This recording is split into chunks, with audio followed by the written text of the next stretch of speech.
बिस्मिल्लाहिर्रहमानिर्रहीम। अस्सलाम वालेकुम। अफ़कार ज़ाहिदी के साथ मैं नसीमुल हक ज़ाहिदी, आप दोस्त अब आपसे मुखातिब हूँ। नाज़रीन, एक वक्त था कि जब हम मुसलमान थे,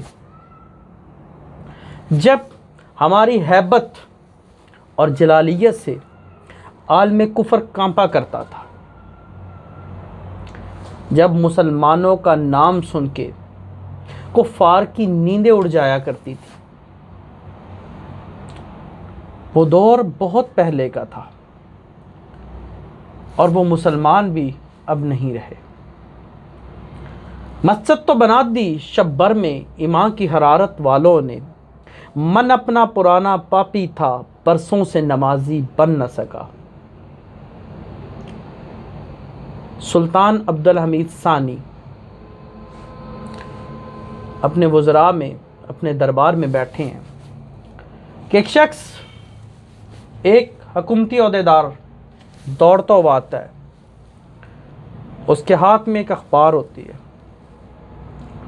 और वो सुल्तान अब्दुल हमीद सानी को मुखातब करके कहता है कि सुल्तान गज़ब हो गया। पूछा क्या हुआ? कहा कि फ्रांस पेरिस के अंदर एक थिएटर में नबी करीम सल्लल्लाहु अलैहि वसल्लम की ज़ात, उनकी शान के ख़िलाफ़ एक गुस्ताखाना ड्रामा थिएटर किया जा रहा है, जिसमें एक शख्स नबी रहमत सल्लल्लाहु अलैहि वसल्लम का किरदार अदा करेगा। सुल्तान ये बात सुनता है और कांपने लग जाता है। फौरी तौर पर हुक्म देता है कि उस फ्रांस के सफ़ीर को बुलाया जाए। फ्रांस के सफ़ीर को जब बुलाया जाता है तो सुल्तान अपने जंगी लिबास के अंदर, मुजाहिदाना लिबास के अंदर, सिपा सलार के लिबास के अंदर उसके सामने आता है और सफ़ीर को मुखातब करके कहता है कि तुम्हें पता है मैंने तुम्हें किस लिए बुलाया? कोई आम मामले के लिए नहीं बुलाया। मैंने तुम्हें इसलिए बुलाया है कि अगर तुम या तुम्हारा मुल्क सुल्तान अब्दुल हमीद सानी के ख़िलाफ़ बात करता तो मैं बर्दाश्त कर जाता। तुमने मेरे नबी रहमत सल्लल्लाहु अलैहि वसल्लम के ख़िलाफ़ बात की है, तुम ड्रामा बना रहे हो। और अखबार उठा के फ्रांसीसी सफ़ीर के मुंह पर मार। फ्रांसीसी सफ़ीर कहता है कि मेरे हाथ पांव कांपने लग जाते हैं और वो वहाँ से डगमगाते कदम गिरता हुआ अपने सिफारत खाने वापस जाता है और जाके कॉल करता है अपनी हुकूमत गवर्नमेंट को कि मैंने सुल्तान अब्दुल हमीद सानी की आंखों में आलम कुफ़ार की तबाही और बर्बादी देखी है। उसकी आंखों में वो जलालियत देखा है, वो गज़ब देखा है कि जिससे तुम बच नहीं पाओगे। क्या होता है? उस थिएटर को फौरी तौर पर रोक दिया जाता है। वो मुसलमान थे, वो सुल्तान अब्दुल हमीद सानी थे। फिर क्या होता है? एक शख्स आता है और आके कहता है कि सुल्तान आप मेरे मकरूज़ हैं। पूछा किस तरह? कहा कि मैं एक ताजर था, लुट पुट गया, बेहाल हो गया, तो रात ख्वाब में आका करीम सल्लल्लाहु अलैहि वसल्लम तशरीफ़ लाए और उन्होंने कहा कि सुल्तान से कहना कि वो रात मुझ पर दरूद पढ़ना भूल गए और मेरे हमीद से कहना कि वो तुम्हें दे दे, वो तुम्हारा कर्जा उतार दे, तुम्हें मालो दौलत दे। सुल्तान अब्दुल हमीद जब ये बात सुनते हैं तो आंखों से ज़ारों के तार आंसू और अपने तिजोरी का मुंह खोलती है और देना शुरू कर देते हैं। इतने में आपके वज़ीर कहते हैं कि बस उस शख्स को मुखातब करके इतने से तुम्हारा गुजारा हो जाएगा। सुल्तान हर बार एक लफ्ज़ कहते हैं कि मुझे फिर से बताओ मेरे आका ने क्या कहा था। फिर उन सलातीन इस्लाम को रसूलुल्लाह सल्लल्लाहु अलैहि वसल्लम के मैसेज आया करते। ये इस्लामी जमहूरिया पाकिस्तान एक इस्लामी रियासत है।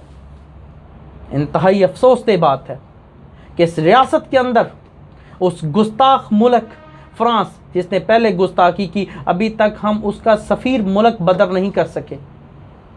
अभी तक हम उसकी आंखों में आंखें नहीं डाल सके, और औरत मार्च के अंदर उनका झंडा लहराना, क्या ये सरासर नबी सल्लल्लाहु अलैहि वसल्लम की गुस्ताखी नहीं? ये तौहीन रिसालत नहीं है? कहाँ है उस इलाके का SHO? उसको फौरी तौर पर पर्चा देना चाहिए था इन अनासर के खिलाफ। एक रेड कलर के कपड़े के ऊपर ये अल्फाज दिखे, पोस्टर है कि मैं 9 साल की थी और वो 50 साल का था, और मुझे चुप करवा दिया गया, और उसकी आवाज़ आज भी मस्जिद के अंदर गूंजती। ये नबी रहमत सल्लल्लाहु अलैहि वसल्लम की शान और हज़रत अम्मी आयशा सिद्दीक़ा की शान में सरासर गुस्ताखी है।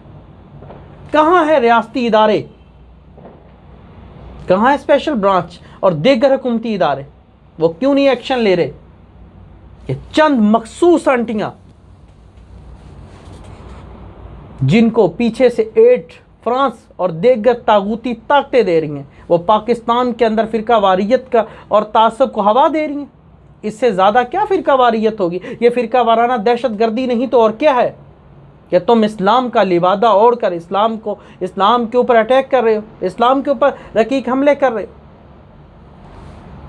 और हमारे जनाब चंद अहले इल्म दानिश और कलम ये फरमाते हैं, मुझको भी चुप कर जाया करे, ज़्यादा साहब इन्हें हसास मौज़ूआत पर बोलना नहीं चाहिए, वो ये गवर्नमेंट। ओ भाई, अगर तुम्हारे बाप के ऊपर, तुम्हारी माँ के ऊपर, तुम्हारी बहन और बेटी के ऊपर बात हो तो तुम आग बगोला हो जाते हो, तुम तैश में आ जाते हो। वो कत्ल नहीं होता जो अपने डिफेंस में किया जाए।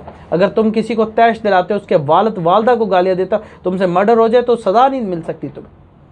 तो आका करीम सल्लल्लाहु अलैहि वसल्लम की ज़ात में गुस्ताखियाँ की जा रही हैं, इस्लाम के शायर इस्लाम का मजाक उड़ाया जा रहा है, और हम खामोशी की चादर, गफलत की चादर ओढ़े और ख़ुद को कह रहे हैं कि मुसलमान हैं। भाई हम मुसलमान हैं, हम मसाहलत पसंद हैं, हमारे हाथ बंधे हुए। ये क्यों नहीं कहते कि हम मुसलमान सिर्फ नाम के रह चुके हैं?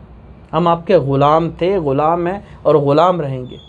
खुदारा ये ग़ुलामी से बाहर निकले और अपने आप को पहचानिए। आधी दुनिया का फातेह मुसलमान आज जिल्लत, रसवाई और पस्ती का शिकार क्यों? अपनी हरकतों सकनात की वजह से, क्योंकि मुसलमान भूल चुका है कि वो कौन था और क्या था।